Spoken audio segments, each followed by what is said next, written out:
Hello, everyone, and welcome to today's webinar event. Digital signatures are your paperless signatures leaving you vulnerable? Today's event brought to us by ALM and ARX. This is Michael Krieger with ALM, and today's legal market demands that firms focus IT investments on improving efficiency and secure processes while also supporting the highest possible level of client satisfaction.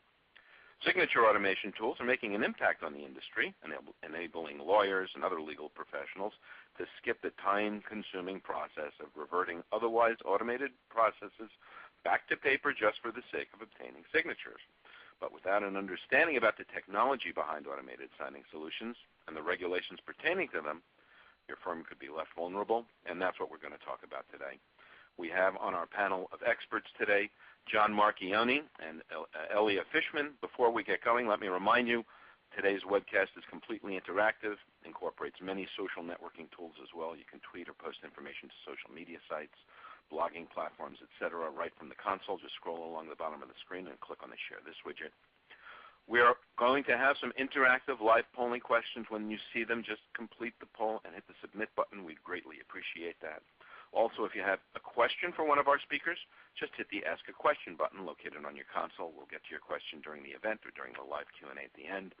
We'll answer as many questions as possible, and the ones we don't have time for will receive a written response after the event. You can also use the green Resources widget to download some additional materials. Just go ahead if you want to change the windows. You can change the sides of all these things on your desktop. Just make them big. It'll change the look and feel at your win. Have fun. Now a little bit about our speakers. John Marchioni has over 25 years experience in both U.S. and international high-tech markets related to business process automation. Prior to ARX, he held strategic management positions with companies offering process management and information security solutions, including Microsoft, Cylink, and Redix. He was appointed visiting scholar for informatics at UC Berkeley, where his research focused on friction reduction in automated critical information collection and processing. He's a member of the Security Council of the Gerson Lehman Group. He also served as a director of technology programs and advisor to Gordon and Betty Moore Foundation of Palo Alto. Elia Fishman is in charge of market strategy, tactics, and everything in between for ARX's co-signed digital signature solution for the legal sector. She previously managed marketing and technical copywriting at ARX and other high-tech companies. Thank you both for joining us today. We've got a ton to cover. Only an hour to do it, so let me start by turning it over to John Marchioni. John, go ahead. Oh, thanks, Michael, and welcome everybody. We appreciate the time you're carving out to learn more about signature automation, and we believe this will be a useful way to spend the next hour, given that what Michael already hinted at. It's good to consider signature automation up front instead of as an afterthought. It's better to start thinking about it early in your process automation rather than at the end. If you leave it as an afterthought, you tend to have to redo things, redo your processes, or refit it into infrastructure. So what we're going to cover today is something about what the legal market is thinking in terms of signature-dependent processes and usage. My colleague Elia will cover those statistics with you. Then she'll turn it back over to me. I'll give you a tutorial on the differences in signature technology approaches. We'll talk about the business drivers for signature automation. We'll cover standards and regulations that are relevant to this market niche, and finally the application of digital signatures in business, and also a bit about deployment and how it looks for the user, for the auditor, for the lawyer. Okay. So with that, let's jump into these interesting ALM survey results. Elia? Yes, hi. Thank you. As John mentioned, my name is Elia. I am the Legal Market Manager at ARX. And as he also mentioned, I'm going to be giving you a little bit of an inside look at some of the results that came out of a survey we recently did with ALM back in May. We targeted legal departments, law firms, and government agencies, and what we were going for is to find out how legal professionals are impacted by signature-dependent processes. And more specifically, we wanted to find out about the current usage of digital signatures in the legal market, usage readiness, and also we wanted to know what legal professionals think is most important, most concerning, and most beneficial about digital signatures. Just to give you a little more insight about the survey, we had 202 respondents that participated. Nearly half of them, about 47%, came from corporate law departments, and 33% came from a law firm. So jumping in now to the first data bit, we see here what do legal professionals say are the biggest benefits of digital signatures, and you see that the majority, or 62%, cited increased efficiency, saving time on printing, etc. So when you think about efficiency, some things immediately come to mind, and with signature automation specifically, some things you can think about are eliminating the time-consuming and costly process of having to print documents just to physically sign them, and then either scan them back into the system or route them manually. So when you embrace signature automation, you immediately eliminate those tasks, and you free up your legal professionals to spend their time on more important tasks, which obviously has an immediate impact on efficiency. But efficiency also has to do with automating your processes and completing processes in a way that doesn't leave open any gaps. And what I mean by this is specifically to signature processes, automating them in a way that people who receive your electronically signed documents can trust them and know that they're valid and not have any ambiguity there. And that's where it becomes important to understand what options you have when it comes to automating signatures, specifically the differences between digital and electronic signatures, but that's something that we'll let John get into in a little while. Looking at the second data bit, what are legal professionals looking for in a digital signature solution? Now, it's really interesting to see that 87% of people cited security as the most important characteristic they're looking for in a digital signature solution. Now, obviously, with so much of today's information being digital, it's crucial that while law firms and legal departments do find ways to use technology in order to be more efficient, to cut costs, to increase client satisfaction, they also have to protect their data with the absolute highest level of security. And that takes us into the next slide, where we see that security is also the top concern legal professionals have when it comes to digital signatures. So because of this security factor and how it's clearly very important here, it's even more important to understand the different options available to legal professionals when it comes to signature automation between electronic signatures and the more secure digital signatures that are now available to firms and departments of all sizes. So as I mentioned earlier, for that discussion, I'm going to hand it back over to John. Okay, thanks, Elia. Very interesting insights from that survey. It's good to see what others are thinking about, and in general reveal what the concerns are. Once people are more aware of the concerns, they can, of course, be more proactive in taking steps to alleviate those concerns. So I'm going to jump in now to a little tutorial. There's some basic terminology. It's always good to explain around signature automation. And you've probably heard the terms digital signature and electronic signature thrown around, and you may ask, well, what's the difference? I didn't realize we were up to a survey question, though. Michael, is that where we are?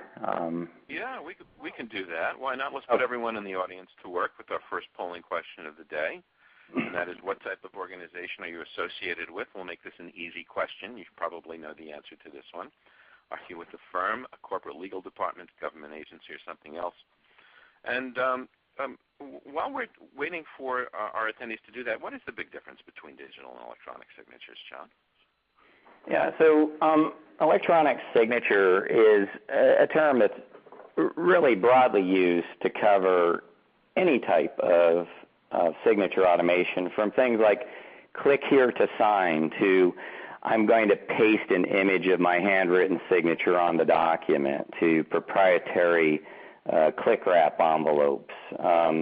And really, it refers to anything that could be understood or assumed to be a signature. So that's what electronic signature refers to. Digital signatures refer to a standard technique, an industry standard that's recognized globally. It's recognized in the U.S. under NIST. It's recognized in Europe under ETSI. It's recognized internationally under ISO. And it's a specific technique that's been peer-reviewed and vetted for security, for integrity, for being immune to forgery. So when you hear the term digital signature, what is being referred to is this standard approach that is more globally accepted and that has been vetted for reliability. Okay. Terrific. Thanks for that. And to look at the results of our poll, just slightly more law firms than corporate legals present today, with a spattering of government agency and other. And with that, I will turn it over to you to continue. Okay. So if we talk a little bit more about a standard digital signature, what are we talking about? We're talking about a signature that is interoperable and portable, meaning that if your application is applying the standard signature, other applications can recognize and verify that signature. So that's one important aspect or attribute you get from a standard digital signature. It's portable, and it can be recognized and verified by many applications. And what type of things does the digital signature carry? Well, it carries an integrity check on the document. This will always indicate to the relying party, the person who has to rely on the signature of the transaction, that nobody has tampered with it. And if nobody has, you'll see a nice green check mark like the one here on the left. If there is a tampering on the document or with the signature, the person inspecting the signature will see a clear indication of that, in this case via a red X on the right. Okay, so this is so important for having a reliable business process. Nobody in the process or the value chain or the transaction should ever rely on tampered information. Okay, and this is one of the most important elements that you get from a standard digital signature. You will always know when something has been tampered with, whether it was tampered with intentionally or accidentally. This type of signature ensures that nobody will rely on something that's been tampered with. Okay. The second important element that the digital signature provides is evidence or proof of the signer's identity. Who is the person signing this document? Okay. This is important also for allowing business to flow. Okay. If there's no question about who signed it, if there's no question about the integrity of the document, that means this signature will in fact have effect. That means it can be relied upon, and so your business process continues to move forward. And then finally, there's an intention element that comes with cosign. This is in the form of standard reason codes that are expressed at the time the user signs. Why are they signing this document? They're signing it because they accept, they agree, they confirm, they approve, they endorse, they've audited, and so on. So the intention code, the reason code, gives an extra element for deciding why the document was signed. So if you look at this combination of elements, what you're getting is evidence of who signed, what they signed, why they signed, and also there's a date and time associated with it. So also when. So who, what, when, why they signed. So the 4 W's. Okay. This is embodied in a set of standards that are endorsed by NIST in the U.S., as I mentioned before, ETSI in Europe, ISO. Standards bodies like IETF, W3C, all recognize the digital signature standard, and this is the standard that has been thoroughly peer-reviewed and vetted for vulnerability. It's thoroughly peer-reviewed by industry, academia, by standards bodies, and what they try and do every year is to see if there's a compromise or an attack on this technology. And to date, there is none. To date, the digital signature is the only signature mechanism that is deemed openly by the standards bodies to be immune to forgery. Okay? It works on a cryptographic technique. I can give you a very high-level description of this. If there was more time, I could probably bore you with even deeper level of description. But the second bar here indicates what you get in a digital signature. When you sign a document, the first step in the signing process is the document is passed through a special cryptographic algorithm called a hash algorithm. This yields a unique series of ones and zeros, something we call a hash value.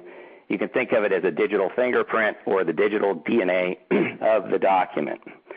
No two documents will ever have the same hash value. Once the hash value is produced, each signer has a set of signature credentials that's made up of a cryptographic key pair. One is referred to as a private key that's not shared with anybody. One is a public key that is published for verification purposes. These are large 20, 48-bit integers. No two signers will ever have the same private key. The next step in making the signature is taking that unique element from the signer, their private key, along with the unique element of the document, the hash code, and intermingling those two under a cryptographic operation to produce an output that we call the fundamental digital signature. So the output of this function is, if you think about it, it's a child. It's a child that's unique to two parents, one parent being the document that contributed its hash code, the other parent being the signer that contributed their private key. So this operation creates a very strong binding then between that signer and that specific document, okay? And that's the signature. And then along with that, each signer has an identity certificate, which is also injected into the document with the signature, and that is all bound into the document at the metadata level. And this travels with the document for the rest of its life cycle. So the evidence that you need is available to anyone who needs to rely on that document for as long as that document lives. Okay. So some of the elements that you get with cosigned digital signatures that will actually give you a best practice for automation are, and this can be a checklist if you're considering any solution for signature automation. The first question you should ask is there a strong binding between the signed document and the signer? And the answer is yes, or the signature and the document. The answer, of course, is yes. Is the signature and document uniquely linked to the signatory or the signer? The answer is yes. Can the signature identify the specific individual signatory or signatories if there's more than one on the document? The answer is yes. Is the signature created using a means that the signatory maintains under his or her control, meaning could others come in and intervene and sign on behalf of that signer? Under cosign, the answer is no, and this has been verified under independent testing in a government lab, that not even the systems administrator could access either the signer's signature credential or signature function. Only the signer can invoke their signature credential and signature function to make the signature. Can the signature be verified by anyone at any time? Yes, the answer is, of course, yes. And does the signature ensure that changes to sign information can be plainly seen by anyone at any time? The answer is yes. This is to ensure that no tampering will go undetected. Can it be used with systems and applications already in place? Yes, because it's a standard. What you'll find is that, for example, your basic content authoring applications like Microsoft Word and Excel or any number of PDF creation devices or softwares can recognize and verify a cosigned signature because we all follow the same standard. And then cosign also offers centralized control over when to provision a user, when to revoke that user's signing privilege. This is important in a company or enterprise setting where users shouldn't be left to their own devices to declare their identities or left to their own devices to give themselves signature privilege. Cosign allows centralized control of user enrollment, provisioning, and revocation. And then also cosign allows the user to control their specific signature credential and signature function. Okay. So when we look at the field of electronic signature approaches, what we find, because these are non-standard, they're not the same across vendors, and they haven't been openly peer-reviewed or vetted. We find invariably that most of them provide only an ambiguous proof of signer identity. This can hinder audit processes and the ability to trust the signed content. We find proprietary approaches offer ambiguous evidence of content integrity. This is also problematic in terms of reliability. Okay. They require proprietary verification software, meaning that if you make a signature with a proprietary technique, you probably have to go back to that same system to verify the signature. It's not built in, the verification isn't built into things like Microsoft Word or Excel or a PDF reader. Okay. We also find that there are a number of electronic techniques that are bound into predefined workflows that are inflexible. So you get a proprietary signature, but it comes along with a workflow that may or may not fit your business process. Okay. And then, of course, because they're not peer-reviewed in most cases, most electronic proprietary techniques are vulnerable to forgery attacks. It's this ambiguity that makes it difficult to allow business to flow without friction. It makes it difficult to stay in compliance with either your audit requirements or governance. And it introduces doubt. It also opens a window for what I call misunderstandings. Okay, in the legal community, you may call it disputes. I prefer to call it misunderstandings between parties. But if the evidence provided after the fact in the document gives a clear indication of the validity of the signature and who signed it, and allows the stakeholders to even drill down a little further and see proof of the signer's identity, proof of intention, proof of date and time, and proof of document integrity, this evidence can be seen at the same level and in the same way among all parties that are stakeholders to this transaction. And therefore, with this type of evidence, it's very easy to quickly clear up the misunderstandings. If you're clearing up misunderstandings fast, what does that mean? Number one, it means your business can continue to flow, but it also means you avoid a downside. You avoid the downside of having to pull audit logs, of having to have an IT professional come in and interpret those audit logs, of then having those audit logs and the IT professional's interpretation go before your lawyer, and then having your lawyer decide what's admissible and what's not. And then ultimately, where it gets really expensive, going to arbitration or into court.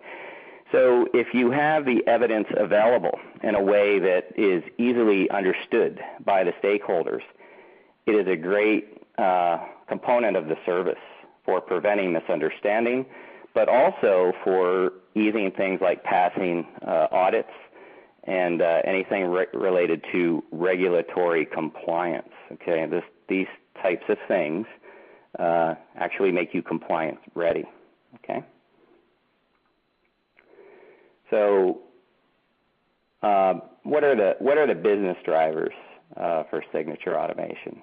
Probably obvious to everybody, but it's simply that paper is too darn expensive, right? And I'm not going to read these statistics here, but if you get a copy of this presentation, you'll be able to see what the overhead cost is for staying on paper-based business processes.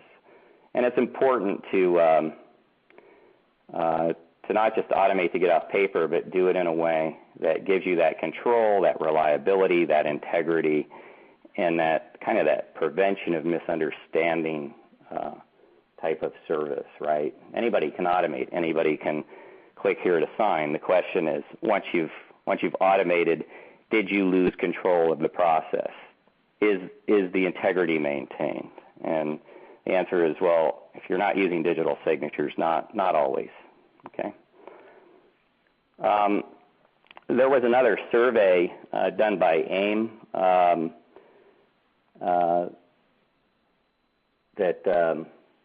this is an ALM survey. This is continuation on Aaliyah's survey that found that the volume of documents signed per week can be significant. That if you're on paper, you're adding more than a day to execute your process, and that also half of your documents are printed for no other reason than obtaining a signature. That last statistic is kind of interesting. If you're signing on paper today and tomorrow you switch to digital signatures, you in fact have eliminated half of your overhead costs associated with paper just by making that one switch to digital signatures, right?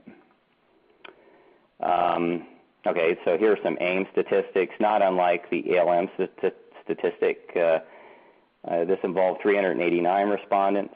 Those that did automate with digital signatures, 68% saved time, scanning, copying, routing costs. 65% accelerated their signature-dependent processes.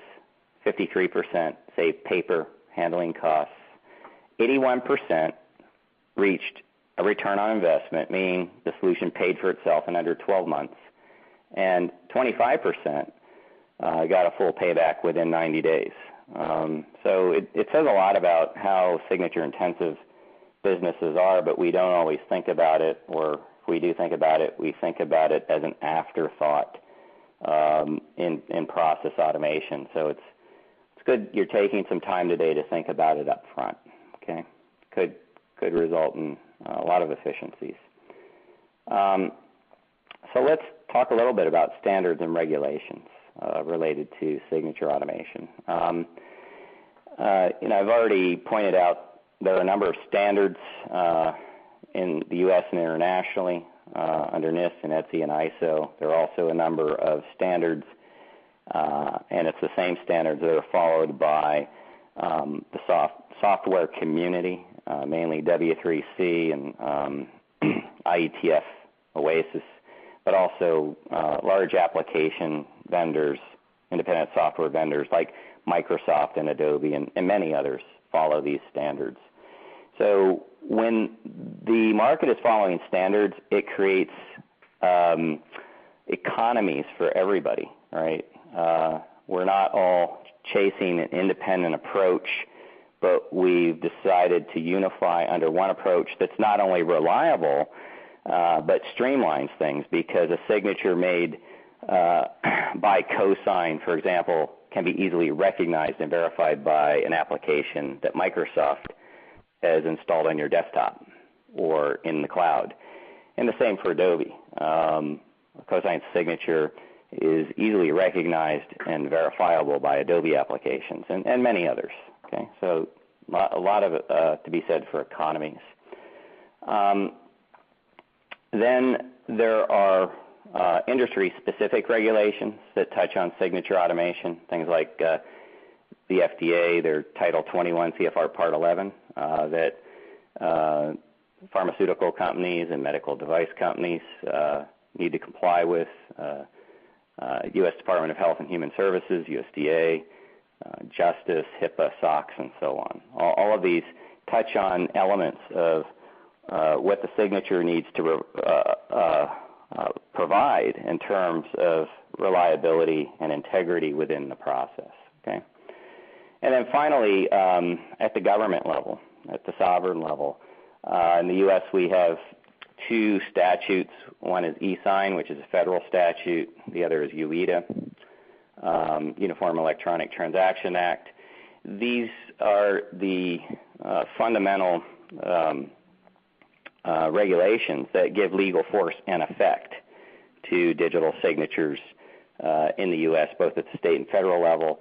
Then you have various others globally outside of the U.S. in the EU and UK and so on, okay, that do the same thing. So it's a technology that's not only well implemented in a number of productivity applications, but now well recognized at the government and sovereign level. Okay. So what are some of the applications that our surveys have uncovered about where law firms and in-house legal departments use digital signatures? It's really whatever is signature dependent, but correspondence, NDAs, billing, intellectual property documents, HR, human resources documents, contracts and agreements, and so on. And then other applications for digital signatures broadly can be put into two categories, two high-level categories, those that are transactional, meaning the document crosses an organizational boundary, and governance documents, those that still require a signature because of some audit requirement, compliance requirement, or governance requirement, but those documents stay relatively within the boundary of the organization. Okay, so these are just a few samples, but there are really a lot of examples of things that are signature dependent. You can kind of just maybe sit back as an exercise someday with your colleagues and identify what documents or what processes are signature dependent in your organization, and kind of get a feel for how much money you could save if you got off the paper, if you got off your paper addiction, right? And that brings us to another polling question, Michael. And it's a good thing, too, just in time. We'll have to wake everybody up for it. We'd like to know what kind of documents or transactions are you signing most often? Is it non-disclosure agreements? Are they contracts and other agreements, consents, pleadings, or is it HR documents? So please take a moment to complete the poll. Let us know which one it is. And where do you see the biggest use of digital signing documents, John? Is it for contracts? Where's the low-hanging fruit? It's business specific. I mean, I have customers that have maybe 200 users but are signing 3 million documents a year. Those individuals are signing what's called certificates of analysis. These are blood and urine tests. I have others that are doing HR employee enrollment to the tune of $900,000 a year because they do HR outsourcing for the screening and enrollment of employees for certain government agencies. And then I have oil and gas. I have any number of contracts that those type of customers are signing. Or in the FDA space, pharmaceuticals are very intensive in terms of clinical trials for either a medical device or a drug. Before the advent of digital signatures, these clinical operations were delivering their documentation to the FDA in a truck. Now they can submit it electronically. So it really depends on what market you're in. Please help us save trees. We need them for the oxygen. I couldn't agree more. If anything else here is putting the audience to sleep, one thing they should take away is if we keep our carbon sequestered in the trees, it's better for the planet. I'm a big believer in that. And the results of our second poll, most of you are doing contracts and agreements, followed by pleadings, a little bit of consents. No one in our group today are using NDAs or HRs as most often type of documents they're signing. Certainly they are signing some of them, but so most frequently, number one answer, contracts and agreements. Number two, pleadings. No surprises there. And with that, we have completed the presentation part of our event today. We've got time for your questions. We do have a bunch of them in the queue, so please go ahead and submit your questions. We'll get to as many of them as we can in the time remaining. We'll start off with a question from Jesse, who wants to know, are my files stored on your server during the signing process? You have your choice. Most of our customers prefer to deploy our product on-premise and have our product work with your local document store. And the reason most of our customers prefer that is most of our customers are in the regulated or security-minded markets, and they don't want their documents traveling outside of their protected domain just to get a signature. So we have a model that allows you to obtain signatures on documents without taking the document out of its protected area where you're maintaining it. And this works by only moving the hash of the document down an SSL channel and getting the signature back. So this is something that's very elegant about cosign that we found the security-minded customer really appreciates. Got it. Thanks for that. Here's a question from Robert, who asks, what happens to a person's digital signature after they leave the firm? Nothing. So after they leave the firm, their digital signature credential is revoked, immediately revoked, so they can't make any more signatures. However, the signature they made, or all the signatures they made for the time they were employed and had signature privilege, those signatures are valid and they live in the document record. And wherever that document record travels, whether it's place to place or travels through time in an archive, that signature is verifiable until the document or record itself is destroyed. Keep the questions coming. This one from Victor, who wants to know, can mobile devices be used to digitally sign documents? Yes. We have mobile access to cosign via any smartphone or tablet through a web browser. We also have a new mobile app coming out specific to iOS and the Google OS. Yep. Okay. And a number of our customers take advantage of this. Terrific. Thanks for that. This one from Bill, who says, SharePoint is being used by many law firms for content management and other things. Does cosign integrate with SharePoint? Yeah, we probably have one of the best integrations, if not the best, in delivering a standard digital signature capability under SharePoint.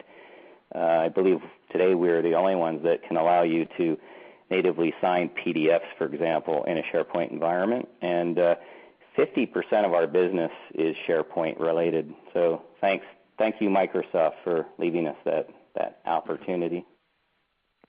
Terrific. Here's a question from Jobst, who wants to know, can you briefly explain my deployment options when it comes to cosign? Yeah, so you have your choice of a appliance that installs on-premise into your network and connects into your corporate directory, and then can be managed according to the policy and procedure that you already have in place for managing your users or provisioning your employees into the system.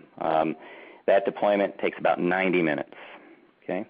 If you don't want to have the on-prem appliance, we also have Cosign Cloud, where you can come in and subscribe online.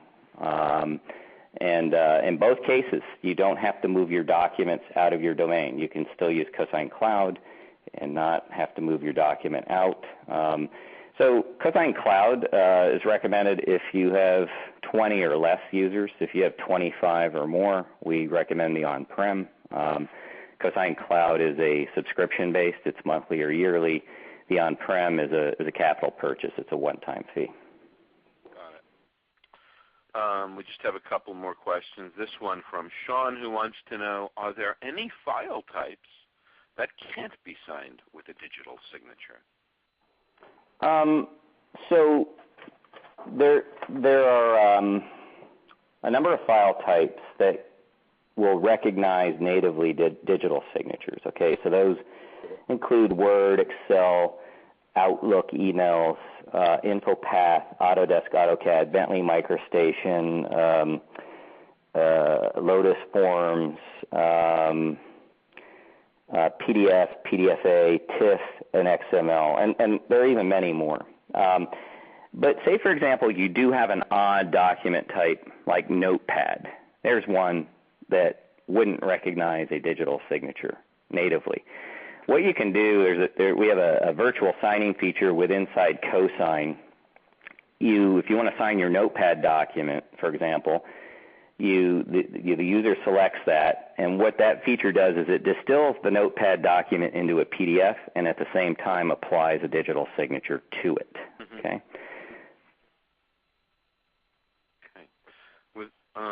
I'd like to thank you. We've got one final question here. This comes from Samuel, who says, I often hear the debate about digital signatures and their acceptance by the courts.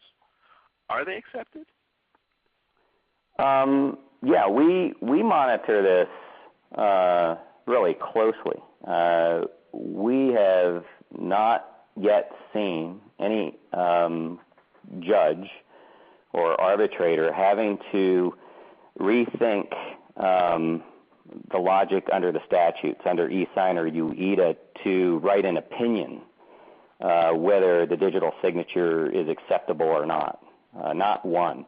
Yet we do know that these signatures have been submitted as a body of evidence, and if that evidence has followed evidentiary procedure, there's no issue. It's just like anything else. An email that doesn't follow evidentiary procedure would not be acceptable. Therefore, any signature that doesn't follow it would not be acceptable. But if you did follow evidentiary procedure, these statutes, e-sign and UEDA, are doing their job. That's what they were there for, so that no court would have to think twice about giving them legal force and effect or having them be accepted in court. That's all the questions we have. I want to thank our presenters today, John Marchioni, Elia Fishman, for their great presentation. Also want to thank co-signed by ARX and ALM for making today's event possible. John, is there somewhere people can surf for more information? Where should they go?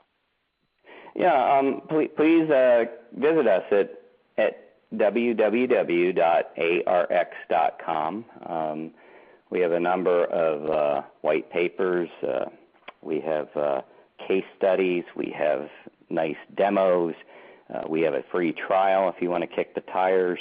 And if you just want to talk, you have more questions, feel free to email sales@arx.com. There are any number of eager people here at ARX that would like to connect with more of the audience. And with that, again, thanks to our presenters and to our sponsor for making today's event possible. For ALM, this is Michael Krieger saying have a great day.